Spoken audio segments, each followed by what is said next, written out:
Hey everyone, making a new update video. This video is going to be a lot different than any other video that I've done. Unfortunately, we lost power a few days ago due to a really bad windstorm, and there's a lot of places in our town that doesn't have power, and we still don't have power.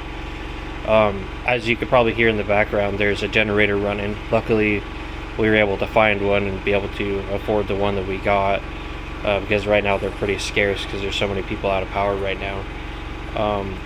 So the power went out a few days ago about 6 o'clock in the morning on my way to work, and I had to rush home and hook up a small power inverter that I had. It's a little 400 watt inverter, and I had to hook it up to my car so that I could have at least a heater and a power head and the return pump running on this, and that was about all the power that I had available with that small inverter. And then we, of course, covered the whole tank in blankets and tried to keep it as warm as we could for as long as we could.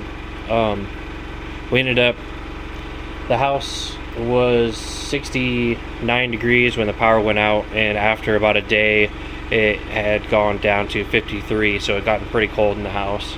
Luckily, we were all able to bundle up and stay warm. But the power inverter was hooked up to the car, and I had to leave the car running for it ran for about 40 hours straight.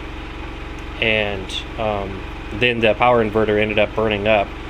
The inverter that I had was about 20 years old, and it was working way too hard trying to run the bare essentials on this tank to keep it alive, and it just ended up burning up. So after that happened, we ran all over town and looked all over the place, and after about 3 or 4 hours we finally found a small generator that we could afford, and we bought the generator.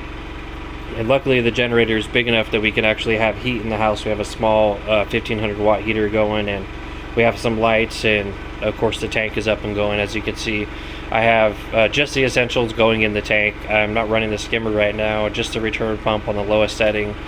But now we have more power available, so there's a lot more heating capacity. As you can see, I have kind of a makeshift lid on it, just some acrylic that I had laying around, and I got a towel on the top. We did have it covered a lot more, but now that we have the generator, it actually is just about normal.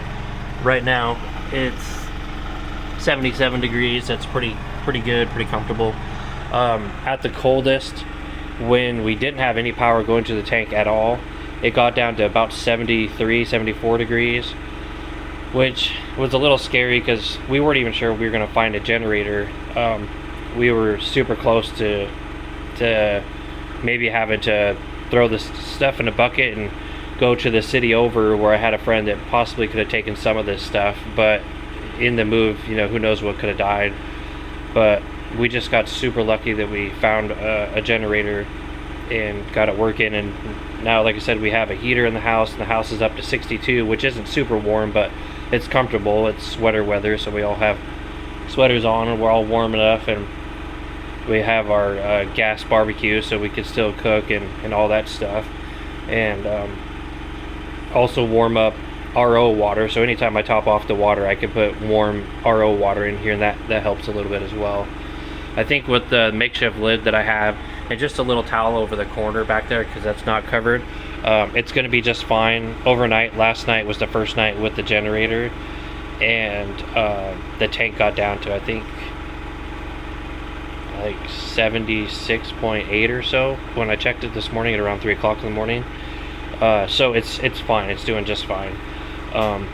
We're trying to get the house to warm up, get it closer to at least 65-ish, hopefully. But for now, it's doing okay. Just running the bare essentials on the tank. We have no idea when power is going to be back on. Could be right now, it could be 2 days from now, so we're not really sure. We're just thankful we were able to find a generator to keep the tank going and keep the house heated up, so we can kind of get through this.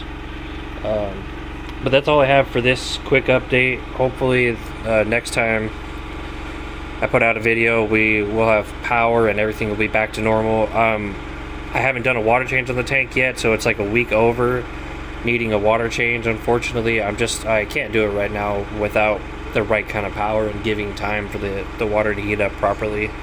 So I'm gonna wait on doing that until we get power back. But I think it'll be fine. I'm not feeding the coral this week. I'm just doing the bare minimum to kind of keep it going, and leaving it at that until we get proper power back.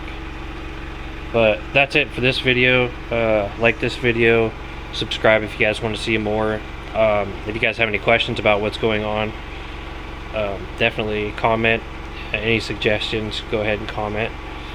Thanks for watching, guys.